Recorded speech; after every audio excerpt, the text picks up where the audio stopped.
Our keynote speaker has been a prominent presence in Canada's investment industry for the past several decades. Highlights of his career include launching Synergy Asset Management in 1997, including working as its lead Canadian momentum portfolio manager. Some of those mandates, as you know, he continues to manage to this day. And spending 8 years as head of quantitative research at RBC Dominion Securities, where he was one of the top-ranked analysts in his sector. He holds an honors Bachelor of Commerce degree from the University of British Columbia and is a founding partner of Picton Mahoney Asset Management, president, CEO, and lead portfolio manager, responsible for Canadian equity, market neutral, long short, and long only strategies. Ladies and gentlemen, your keynote speaker, Mr. David Picton.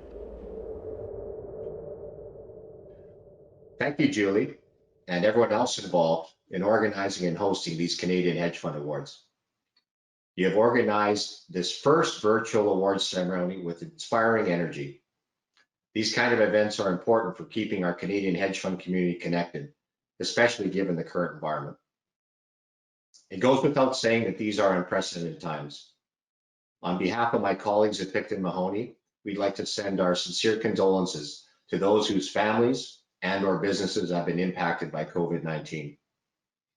Our firm is incredibly grateful that we have not been impacted by this virus and that our business is thriving. However, my wife and daughter both had this virus back in March, and for my wife, it was a very significant illness. I'm very grateful and happy to say that they both come through it and seem to be fully intact. And again, I'm very grateful for that. While there are sometimes difficult days, I think we are all fortunate to be part of an industry that can help so many people reach their investment goals with more certainty, especially in trying times like those experienced earlier this year. Because of this, and because of the challenges going forward that I think are going to be faced by the traditional 60-40 portfolio, I must say that I'm very excited about the prospects for the hedge fund industry moving forward. Today, we are here to honor and celebrate the best hedge fund performances in a number of different categories.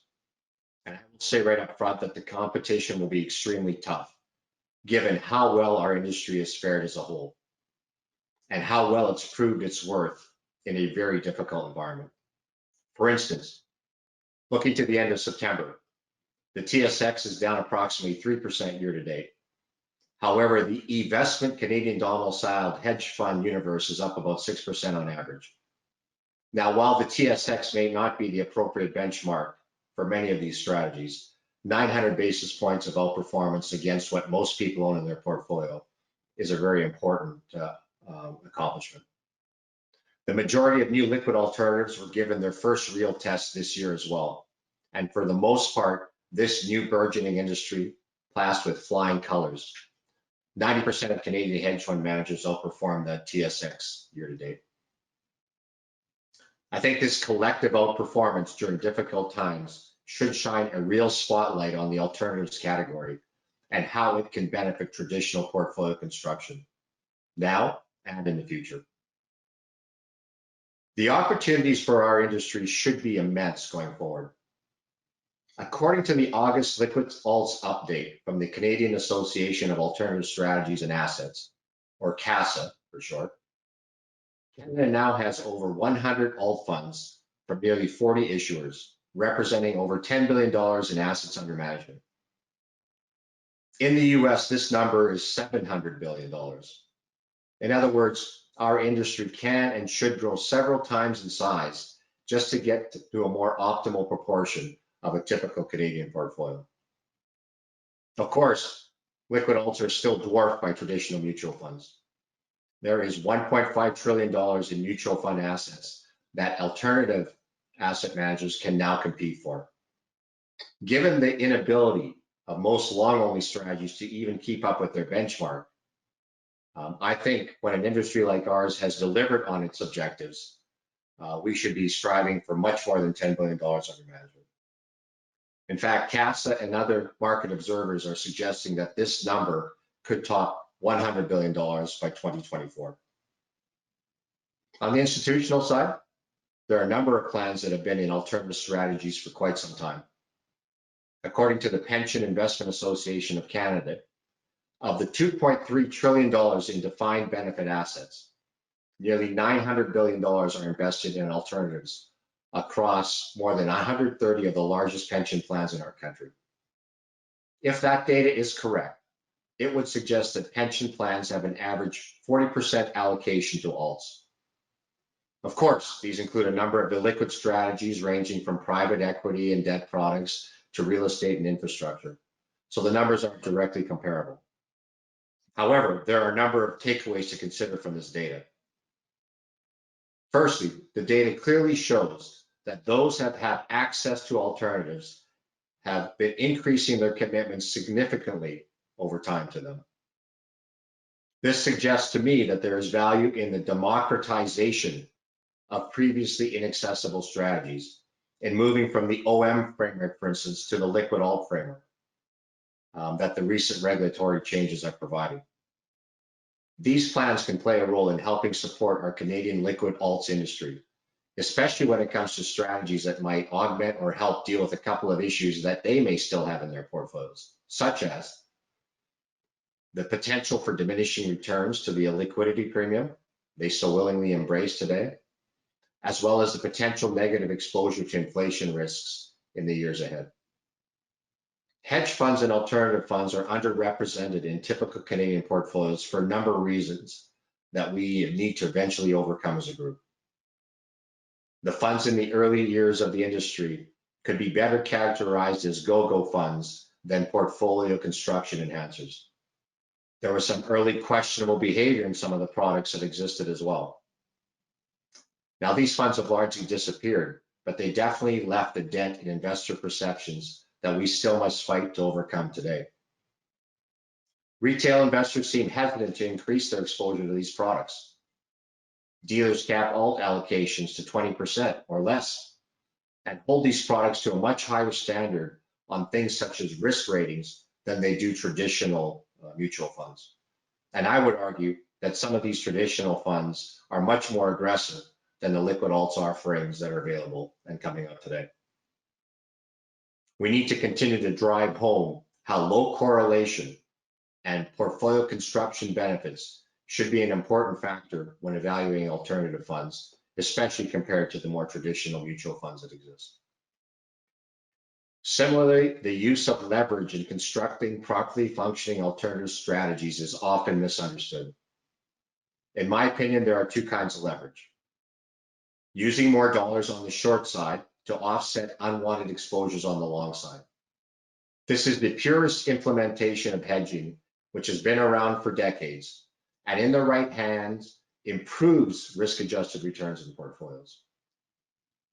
The other form of leverage is taking an existing exposure and amplifying it by borrowing large sums of money against it. You would think that this would be much more frowned upon, but you wouldn't know it from the amount of flows into private equity funds, for instance, that have occurred in recent years. I guess 40 years of falling interest rates, therefore attractive refinancing opportunities, and not having to report NAVs with any kind of regularity, may be providing more comfort in these strategies than they should, in my opinion. Of course, the health of our industry is still somewhat dependent on its weakest links. As a group, we must be vigilant to make sure we avoid errors of omission as much as we strive to avoid errors of commission, to avoid creating a black mark somewhere along the way that tarnishes all the players in our industry with the same brush. Of course, related to this, the need for scale continues to grow. Fees are and will increasingly be under pressure. Regulatory and compliance burdens continue to increase while shelf space disappears. It is no wonder that so many independent asset managers in Canada have disappeared, and why relatively fewer new firms are being created to take their place. I guess if you think about it, all of us in the hedge fund industry are entrepreneurs at heart. We believe there is an opportunity that is being significantly underserved, and we are willing to deal with all of these challenges and others to help investors and to build our respective businesses along the way. Of course, as an entrepreneur, we are all going to face periods of time where everything is going great and then when it's not going so great. Our own firm has gone through its own S curve where you try so hard to manage rapid growth and then find yourself on the other side of the curve where you're trying to get your business back on track. This inevitable S curve that we will all face at some point in our careers can be an incredibly stressful point, but also a critically important test of who we are, what we believe in, and what we are made of. For instance, I believe our firm is better for having gone through the S curve. It helped us clarify our purpose and mission statement, build proper management structures and a better base for the business, better align our investment team with the objectives of our clients, and it helped improve performance and risk metrics in almost all of our mandates. This brings me to an important message that I'd like to close with: the need for collaboration. Our industry is really in its infancy, and yet we compete so hard against each other for market share. Meanwhile, the real gains are likely to be made against the more traditional parts of the portfolios. When our firm went through its S curve, we received considerable advice from others that really helped make us better. In fact, I was particularly struck by an executive at one of our competitors who called me up one day and took me out for lunch and just kind of talked through their history a little bit. It kind of reinvigorated me and it kind of helped me build confidence that we would get through whatever issues we were facing at the time. I think collaborating can make our industry stronger and better able to deal with some of the challenges that I mentioned earlier. Our firm will be looking for new ways to work with others. We'll also welcome anyone who wants to discuss ideas for business opportunities or who might be looking for ways to address any challenge they may be currently facing. We certainly don't have all the answers, but candid discussion can sometimes lead to major breakthroughs that can help both parties improve their business. In closing, on behalf of my partners and colleagues at Picton Mahoney Asset Management, I would like to wish all the finalists today the very best of luck and to congratulate all the winners for a job well done. Thank you so much, Dave. It's always such a pleasure to hear your views about Canada's hedge fund industry.